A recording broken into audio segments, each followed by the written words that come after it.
Elhamdülillahi Rabbil alemin. Elhamdülillahillezî hedâna lil-îmân ve allemenel beyan.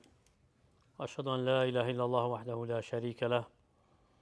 Ya'lemu khâinetul a'yun ve mâ tuhfi's sudur ve eşhedü enne Muhammeden abduhu ve rasûluh sallallahu aleyhi ve alâ âlihi ve sahbihi ve selleme teslimen kethiren. Amma ba'du fe usîkum bi takvallah ve hiye vasiyyetullahi lil-evvelîne vel-âhirîn. Ve lekad vassînellezîne utul kitâbe min qablikum ve iyyâkum en ittakullah. Əziz dəyərli qardaşlar, ilk növbədə Allahdan qorxmağı tövsiyə edirəm. Bu Rəbbimizin həm bizə, həm bizdən əvvəlkilərə etdiyi bir nəsihətidir. Buyurur ki, öz kəlamında biz sizdən əvvəlki əhl-i kitaba tövsiyə etdiyimiz kimi sizə də Allahdan qorxmağı tövsiyə edirik.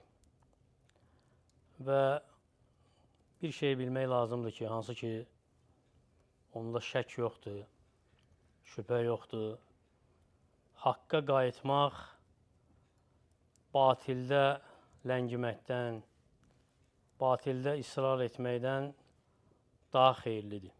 Çünki batildə israr eləmək, xüsusən də batil sənə bəyan ediləndən sonra, batil sənə açıqlanandan sonra batildə israr etmək dəlildir rüsvayçılığın, dəlildir rəzalətin və sanki özün özüvə hilə qurmusan, özün özüvə məkr etmisən. Onun görə İmam İbn Qayyim rahimehullah Fəvaid kitabında zikr edir, deyir ki, rəzalətin özü odur ki, Allah Teala səni özüvə həvalə eləsin. Səni başlı başına tərk etsin. Və ən əzəmətli xilas, ən əzəmətli nicat insan üçün, hansı ki onun qəlbini islah edir, haqq onun üçün meyar olsun. Və haqqın meyarı onun üçün nəfsinin havası yox, əksinə haqqa tabiçilik olsun. Ona görə fikir versə, Rəbbimiz deyir ki, fələ tuzəkku anfusakum huvə a'ləmu bimən ittəqa. Öz nəfsinizi təmizə çıxarmayın, o daha yaxşı bilir kimdir Allahdan qorxan, kimdir təqvalı. Bəlil insanu alə nəfsihi basira. Əksinə, insan özünü yaxşı tanıyır, öz nəfsini yaxşı tanıyandır, biləndir. Və lə təttəbi'ül həvə fəyudillikə an səbilillah. Öz havana tabi olma ki, o səni Allahın yolundan azdırar. Və insanın batildə israr eləməsinin, batildə ləngiməsinin səbəbləri var. Xüsusən də batil ona bəyan ediləndən sonra, əgər batildə ləngiyirsə, onun səbəbləri var və səbəbləri də çoxdur. Ən başlıca iki səbəbə toxunacağıq. Görəcəksən ki, insan necə batildə israr edə bilər. Ən birinci səbəb insanın batildə israr eləməsinin şöhrətpərəstliyidir. Hakimiyyət sevgisidir, öndə olma sevgisidir.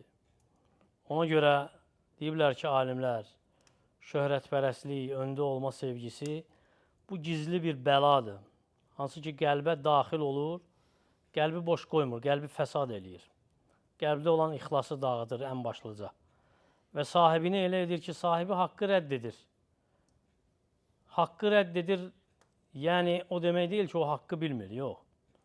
Əksinə, haqqı bilir və bilə-bilə rədd edir. Niyə? Qorxur ki, o yer, o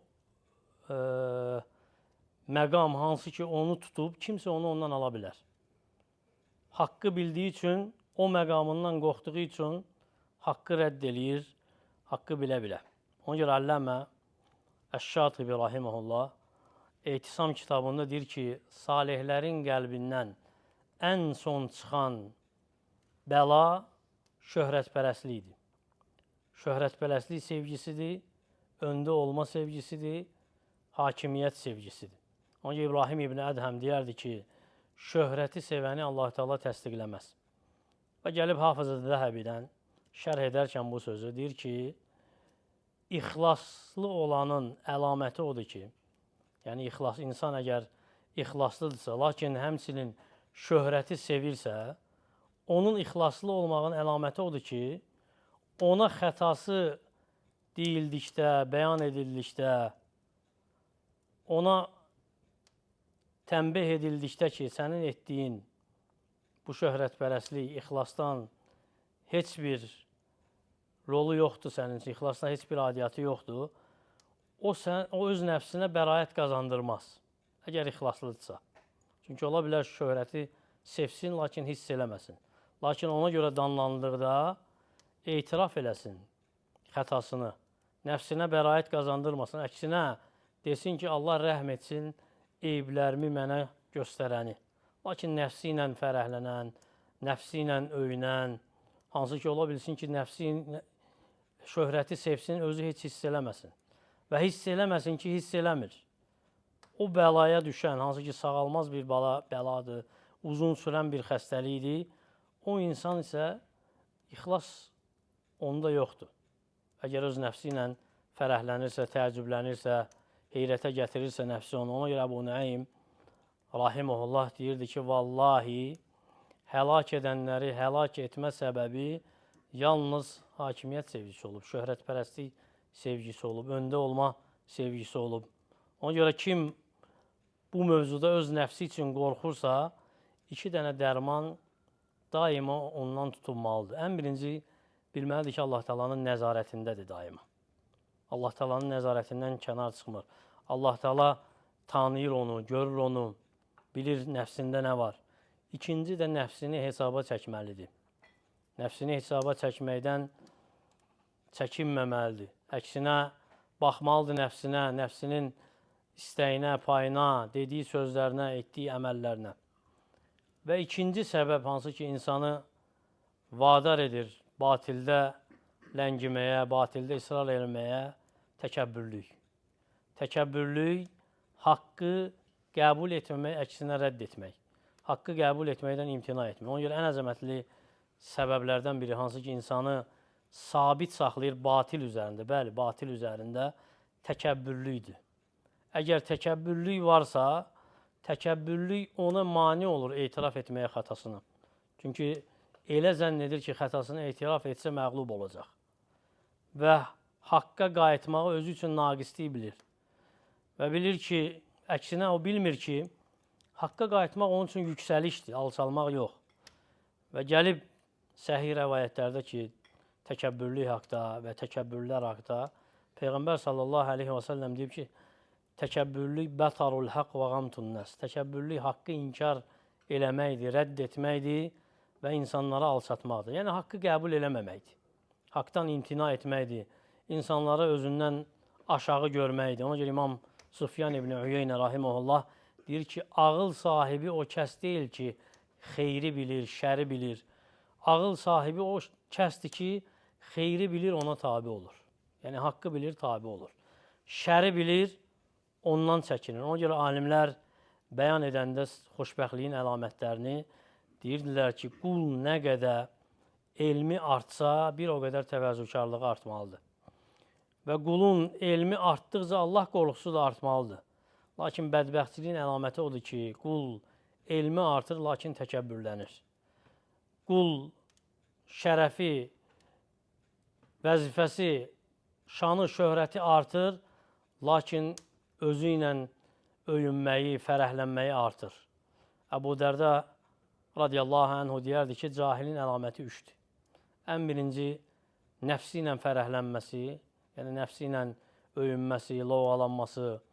İkinci, ona aid olmayanı danışması. Üçüncü də ona qadağan edilsin, lakin o etsin. Ona qadağan edilir ki, bunu etmə, lakin o yenə edir. Və Əli ibn Əbi Talib radiyallahu anhu deyərdi ki, öz nəfsinlə təəccüblənmək ağılların bəlasıdır.